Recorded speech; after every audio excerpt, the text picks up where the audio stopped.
सोरबा मोजां गाज्रि सावरायनो थाङोबा गाव माने उपेन ब्रह्मजों आन्दलनाव ओंखारफानायखायनो गावखौ जेबो बुंनो हाया। रायजो राजाफ्रा जुदि गोदो उपेन ब्रह्मजों आन्दलनाव ओंखारफानाय हिसाबै जेबोखौनो बुंनो माखासे पावार थायाबा रायजो राजाया, अब्ला समाजनि खामानि मावनो रायजो राजाफोरनि खामानि मावनो थाखाय आरो जेरैबायदि रायजो राजाफोरनि हेफाजाब मददावनो मन्त्रि जाबोबाय। मैयाहाय फोसावबाय बिबिएफनिफ्राय माखासे बिजाथि, बे बिजाथियाव नारायण देब मेस बिथाङाबो दङ गुबुन हारिनिफ्राय, आरो लोगोसे बेहाय गोबां दङ रिहन दैमारि, प्रमिला रानी ब्रह्म, दुर्गा दास बर', नाथाय इउपिपिएलनिफ्राय दासिमबो सायख'वाखै। दा बेहाय राजु नार्जारिया टिकेट मोनगोन होननानै माखासेफोरा ससियेल मिडियानि गेजेराव बुंदों, नाथाय बे बेसेबां सैथो बेनि सायाव दाबो रोखा नङा। दा नोंथाङा बेनि सायाव मा बुंनो सानो? प्रमिला रानी ब्रह्म क'क्राझारनिफ्राय आरो राजु नार्जारि इउपिपिएलनिफ्राय क'क्राझारनिफ्राय जुदि गेलेयोबा सोर सोर देरहागोन सानैनि गेजेराव? प्रमिला रानीखौ जुदि बिपिएफ पार्टिया जुदि आरो चान्स होबावोबा आरो सोरबा नब सरनिया बायदि सोरबा निर्दलीय गेलेयोबा बे रोखा थांगोन। आरो सोरबा राजु नार्जारिया जुदि इउपिपिएलनि जानानै जुदि गेलेयोबा आरो प्रमिला रानीया जुदि बिपिएफनि जानानै गेलेयोबा सोरबा निर्दलीय जानानै गेलेयोबा ओरैनो उइनाराव थांखागोन। आरो दा बिथांमोनखौ प्रमिला रानीयाथ' जाथिनि खामानि मावनो थाखाय बिनाव जेबो रोंगौथियानो गैया, आरो माखासे खामानि मावनो थाखाय इउपिपिएलनिफ्राय राजु नार्जारिया जाथिनि मा खामानि मावनानै दिनै लाबोदों। दिनै जों निउस चेनेलाव नुयो बहुद गिदिर गिदिर बाथ्रा बुङो, नाथाय गोरों मानसि।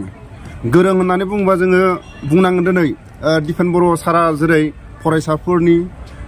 बर' समाजनि थाखाय खारदों होननानै खोथा बाथ्रा बुंदों, बेबायदि जुदि दिपेन बर' बायदि जुदि गोरों मानसि दंबा दिपेन बर'खौ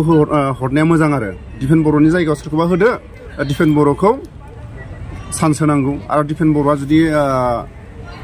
फरायसाफोरा जुदि चान्स होआबा गुबुनखौ चान्स होनांगौ। आरो ओमफ्राय दाथ' कंग्रेसनिफ्रायबो दङ गर्जन मोसाहारि, बिथांजों हागोन नामा बिसोरो? बिथाङाथ' डेन्जार गावखायो।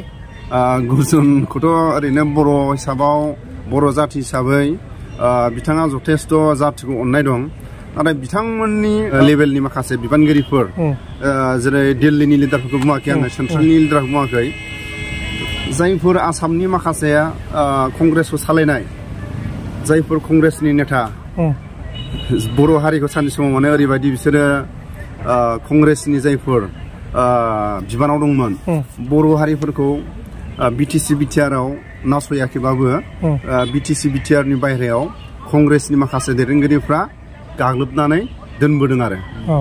ओमफ्राय दा कास्टम बसुमतारी बिथांनि सायाव मा बुंनो सानो? बिथाङाबो गेलेनांगौ नामा? कास्टमाथ' जाहैबाय दा बिथांखौ जों गेलेगोनखौबो जों सानाखै, आरो रायजो राजाफ्रा जेरैबायदि जि बुस्थुखौ बुजिस'यै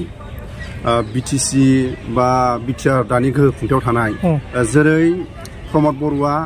बुंनानै जेरैबायदि बुंदोंमोन बेबायदि खामानिखौ मावफुंनो हायै, रायजो राजाफ्रा बुंनो हायै, रायजो राजाफ्रा दानि फरायसाफ्रा प्रमद बर'जों थगायजानाय, बेफोरखौ दिनै समाजनि गेजेराव कास्टम बिथाङा जेरै रायजो राजाफोरनि सायाव बुंनानै फोरमायदों। दा कास्टमखौ बुंनांगोन जों दिनै कास्टमा जथेस्थ' सासे सांग्रां मानसि, फरायसाफोरनि माखासे स्पिड, फरायसाफ्रा आवगायलांनांगौ, समाजा खेथि आबाद मावनानै समाजनि गेजेराव माखासे जेरै जों नुदों बिटिसि बिटिआरआव आबादारिफोरनि थाखाय माबा मोनसे दैनि दंग' गोदान फानफैदों जानो, अबा खेथि आबाद मावग्राफोरनि थाखाय माबा मोनसे खेथियकफोरा खेथि आबाद मावनो थाखाय अबा माने बे आबादारिफ्रा माबा मोनसे हेफाजाब मोनदों जानो मोनाखै, अबा ट्रेक्टर मोनदों ना हेन्ड ट्रेक्टर मोनदों ना माबा मोनसे खेथि आबाद मावनो थाखाय माबा मोनसे बे जायगायाव माने दै बायदिना नांगौ आरो ना खेथिनि थाखाय, बेफोराव जेबो मोनाखै। दा बेनि थाखाय कास्टमा जेरैबायदि रायजो राजाफोरनि सायाव सरकारनि थाखानाय बायदि खेथियकफोरनि थाखाय मा मोननांगौ, फरायसाफोरनि थाखाय मा मोननांगौ, रायजो राजाफोरनि थाखाय मा बुंदोंमोन, बेफोरखौ दिनै कास्टमा सिरि मोनहोदों। क'क्राझार हमस्टेयानो जा, उदालगुरि दरं, बेयाव गेलेनो थाखाय बियो बिपिएफ पार्टियाव हाबाखै, रायजो राजाफोरखौ सिरि मोननो थाखायसो बियो बिपिएफ पार्टियाव जोङो थानानै माखासे खोथा बुंनायखौ नुदों। आरो बिपिएफ पार्टियावबो सिगां मोनाखैमोन जानो हागौ, बिदि सुबिदा होआखैमोन जानो हागौ, बेनि सायाव मा बुंनो सानो? बिपिएफ पार्टिखौथ' जोङो बिथांमोनाथ' माने जिर'निफ्राय खामानि मावदों, जिर'निफ्राय खामानि मावनानै जोङो अबेबा माबायदि खामानि मावदों एसे बुंनो हागोन नामा? माथो रायजोफोरा जेबोखौ नुवाखै होनना बुङो। जेबोखौथ' रायजो राजा बोरै नुनो, जेब्ला बिटिसि एकर्ड जायैनि सिगां बर' गामियाव बा हादान एलेकायाव लाइन गैयामोन नङा होमबा अबेबा बर' गामियाव थांनो थाखाय लामा गैयामोन बेनिफ्राय दिनै क'क्राझार बायदियाव जोंनिनो बिटिसि गोहो खुंथायाव कलेज मोनबाय आरो मेडिकेल बर'निनो मोनबाय आरो अबेबा दालांफोरखौ मोनबाय लासै लासै बिटिएफनिफ्राय साख्रिखौ थि खालामनो हायाखैमोननो बिनि सायाव मा बुंनो सानो साख्रिखौ माने होदों खिन्थु बेखौ माने रेगुलार खालामनो हायाखैमोन जाहैबाय प्रफेसारफोरनि गोबां साख्रिया बे ब्रह्मपुर नाजावना जाना थांबाय होनना बुंदों आरो माखासे कलेजफोराबो सरकार जाबाय होनना बुंदों दा बेनि सायाव मा बुंगोन आं बेखौनो खावलायगोन जोंनि बर'नि माखासे थाखानाय निउस चेनेलफ्राव थांनानै अबे सनाव नोङो आरो सोरनि सापर्टआव साख्रिखौ मोननाय बिपिएफ पार्टिनि समाव साख्रिखौ मोन्दों होननाय बे सोदोबा बहा ओंखारखो दिनै जोङो न' थांना सोंहैयोबा लामाखौनो सोरनि रिफारिंखौनो बिपिएफ पार्टिया मावखानाय रिफारिंखौनो दिनै बांसिन रायजो राजाफ्रा दिनै बुंनो हाया जादों नैबे लामाखौ सोर रिफारिं खालायदों रिफारिं होननाय बुस्थुआनो सफैयाखै बिटिसि बिटिआरआव ओमफ्राय दा जेनेबा नब कुमार सरनिया बुंदों गाव इलेक्सन गेलेनो मोनगोन होनना बुंदों निउसनि गेजेराव दा बिथाङा गेलेनो मोनबाथ' सानैबो लाथिख' जाबाय बेथ' गोदोनिफ्रायनो जाबोगासिनो दङ बेखौ रावबो हमथानो हायाखै बेखौ दानो बिथाङा बुंदों जाहैबाय मैया निउसाव होदों डाइरेक्ट हारसाफोर निउसाव बिथाङा एबार बांसिन भटसो मोनबावगोन होनना बुंदों आरो गेलेनो मोनगोन आरो रोखा होनना बुंदों दा बेनि सायाव मा बुंनो सानो नब सरनियानि दा बिथाङा गेलेबाथाय ओजोंबो जिर' होनना बुंदों दा नैबेनो गेदेरमा दैदेनगिरिफ्रा दाखालि दिल्लीयाव थांनानै बिथांनि सायाव जि खामानि मावनांगौ मावहैदों दा जोंनि थाखानाय मोननै पार्टिनि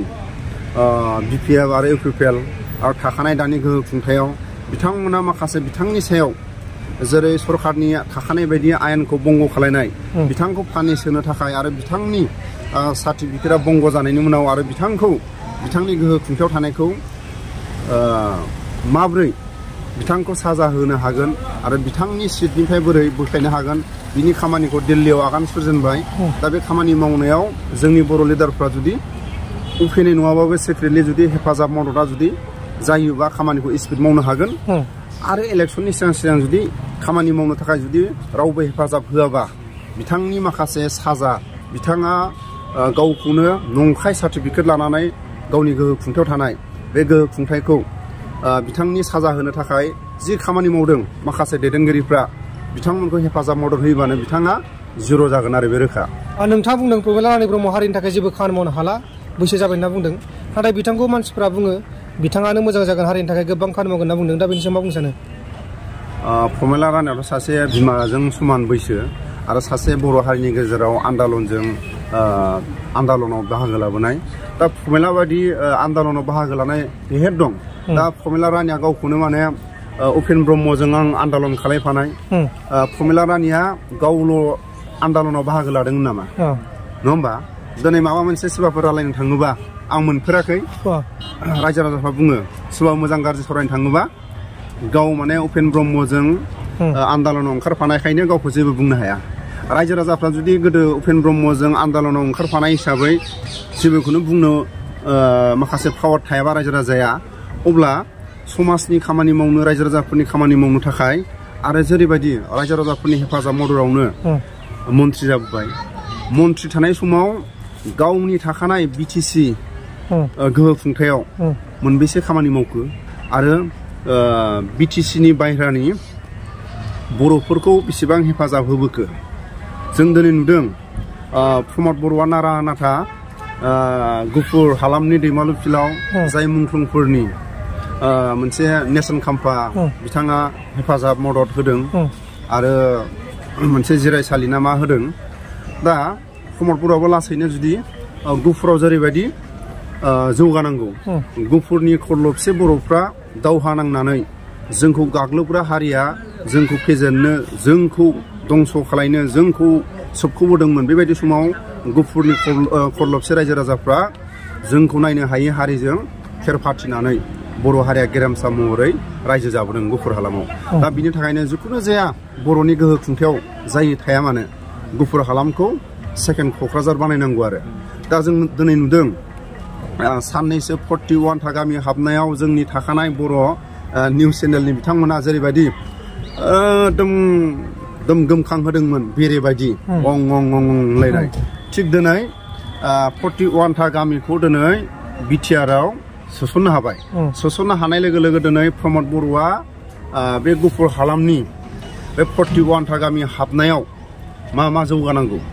सानसे समाव बे 41 था गामि हाबनायजों लोगोसे साखाथि फाखाथि बर'फ्रा स्कुलनि थाखाय कलेजनि थाखाय सोरबा मेट्रिक परीक्षा होनो थाखाय सोरबाया परीक्षा होनो हायासै सोरबाया कलेजाव